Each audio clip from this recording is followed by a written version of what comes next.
Hola, muy buenas noches. Mi nombre es Armando Jesús Chavarría Ruiz, estudiante de la Universidad Estatal a Distancia, sede Cartago. Actualmente curso la carrera de Ciencias Criminológicas y estoy viendo la materia de Principios de Derecho Penal. Hoy les traigo un tema un poquito controversial, como serían penas y medidas de seguridad. ¿Por qué controversial? Porque muchas personas tienen el pensamiento erróneo de que el poder punitivo está en la obligación de imponer penas de prisión elevadas ante delitos menores. Y esto es un pensamiento erróneo. Para poder tratar la prevención del delito tenemos que hacerlo desde una arista preventiva y buscar alternativas a la prisión. ¿Qué tipos de penas regula el Código Penal costarricense? Bueno, el Código Penal costarricense se encarga de establecer las normas relacionadas con las penas y medidas de seguridad que son aplicadas a los delitos en nuestro país, basándose en diferentes principios como el de legalidad, el de proporcionalidad, entre otros. Las penas por delitos penales en Costa Rica pueden variar desde multas económicas hasta años de prisión. En algunos casos se pueden imponer medidas disciplinarias adicionales como la confiscación de bienes, la suspensión de licencias o permisos y la prohibición de ejercer ciertas actividades o profesiones. Las medidas de seguridad tienen como características que son de carácter preventivo, evitan nuevos delitos que puedan cometer las personas que ya hayan delinquido, se establecen con base en la peligrosidad y algunos ejemplos podrían ser el confinamiento, tratamiento del inimputable, prohibición de ir a algún sitio, amonestación, tratamiento y caución de no ofender. Las penas las podemos colocar en diferentes grupos. Uno sería penas en función del bien jurídico afectado. Entre ellas está la pena privativa de libertad, penas privativas de derecho y penas de multa. En otro grupo tenemos penas en función del carácter con el cual se imponen. En ellas están inmersas las penas principales y penas accesorias. Otro grupo sería las penas en función de su composición. Están las penas únicas, penas cumulativas y penas alternativas. En otro grupo tenemos penas en función del momento de su determinación. Entre ellas tenemos las penas originarias y penas sustituyentes. Y en un último grupo tenemos penas en función de quién las reciba, o sea, penas personales y penas impersonales. Las penas se encuentran limitadas por el principio de la culpabilidad, mientras que las medidas de seguridad se encuentran limitadas por el principio de proporcionalidad.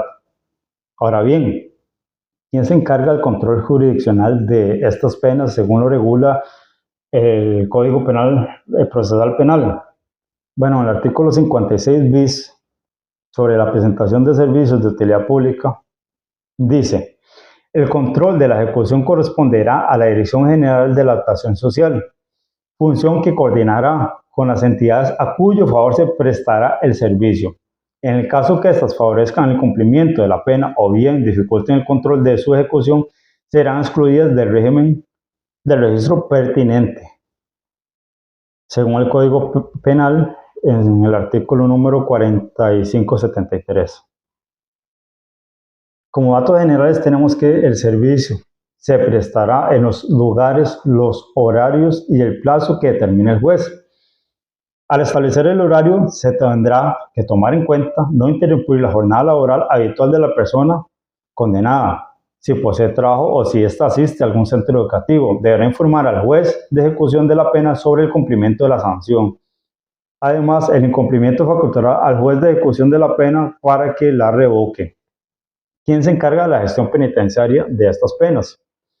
El Poder Ejecutivo, a través del Ministerio de Justicia y Paz, la Dirección General de Adaptación Social y el Instituto Nacional de Criminología, pues estos tres entes públicos desde su creación se han arrogado la función de determinar el lugar y la forma en que las penas de prisión se cumplirán, pretendiendo así cumplir con el fin de resocializador de la pena. ¿Quién se encarga de la gestión penitenciaria de estas penas? Según lo regula el artículo 51 del Código Penal, y actualmente dichos entes desarrollan la política pública penitenciaria en cuanto a este régimen por medio del decreto ejecutivo número 40.849 JP del 9 de enero del 2018, que corresponde al reglamento del Sistema Penitenciario Nacional, o también llamado Reglamento Técnico del Sistema Penitenciario. Por este cuerpo normativo regula todo lo referente a los lugares y la forma en que se cumplirán las penas de prisión. Pero ¿cuáles son las obligaciones que tiene el Estado costarricense en materia de personas privadas de libertad y ejecución de las penas? Debe garantizar el derecho a la vida, el derecho a la integridad personal, y el Estado debe asumir responsabilidades especiales e iniciativas tendientes a garantizar a los reclusos las condiciones necesarias para desarrollar una vida digna y contribuir al goce efectivo de aquellos derechos que bajo ninguna circunstancia pueden restringirse o de aquellos cuya restricción no deriva necesariamente de la privación de libertad. Toda persona privada de libertad tiene derecho a vivir en condiciones de detención compatibles con su dignidad personal. Ahora bien, se analizaron 3 casos de jurisprudencia. Hay que explicar cuáles puntos han tratado los recursos presentados por las personas privadas de libertad ante la Sala Constitucional. En la resolución número 01663 de 2022, básicamente habla sobre la falta de regulación de los derechos humanos. Recordemos que las personas privadas de libertad deben tener condiciones dignas, las cuales sean compatibles con todos los derechos humanos. Aquí hubo un fallo parcial. En la 21.931-2021 habla sobre la omisión de la ley de ejecución de la pena. Y en la resolución 190-2018 hay una sentencia sobre buscar una solución o mejora para evitar el hacinamiento penitenciario, que esto nos lleva a que se respeta derechos humanos por las condiciones que deben ser dignas. Se analizaron noticias y jurisprudencia, y la pregunta sería: ¿qué aspectos le llaman su atención sobre el debate actual? Se mantiene debate por la aplicación del artículo 51 del Código Penal costarricense. Otra cosa que me llamó la atención es la aplicación de los artículos 59 al 63 del Código Penal, en donde se brinda la facultad de los jueces que brindan condenas de ejecución condicional cuando la pena no exceda los 3 años. También la forma adecuada de brindar el beneficio carcelario a las personas privadas de libertad, y que gira en torno a las verdades y las mentiras que se ven dentro de los beneficios penitenciarios, considerando que en la actualidad no se utiliza a gran escala pese a las problemáticas sociales que enfrenta el país, como lo es el narcotráfico. A su criterio, ¿son las penas de prisión suficientes para prevenir la criminalidad? La respuesta sería no. En primer lugar, hay que buscar alternativas punitivistas. La prisión no es la única medida que se puede aplicar. Es necesario promover sanciones o penas alternativas. Prevención social. Como lo decía al puro inicio, las penas de prisión no van a hacer que al final de cuentas vivamos un país más seguro. Hay que trabajar desde la prevención.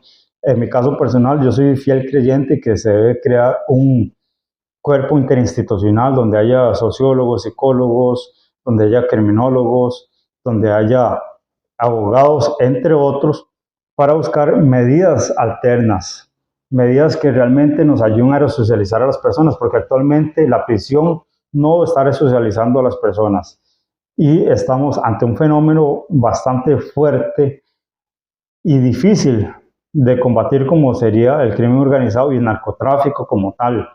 Estos ofrecen ciertas facilidades que el Estado no puede ofrecer. Deberíamos buscar alternativas desde la arista completamente preventiva. Muchas gracias y muy buenas noches a todos. Gracias por su atención.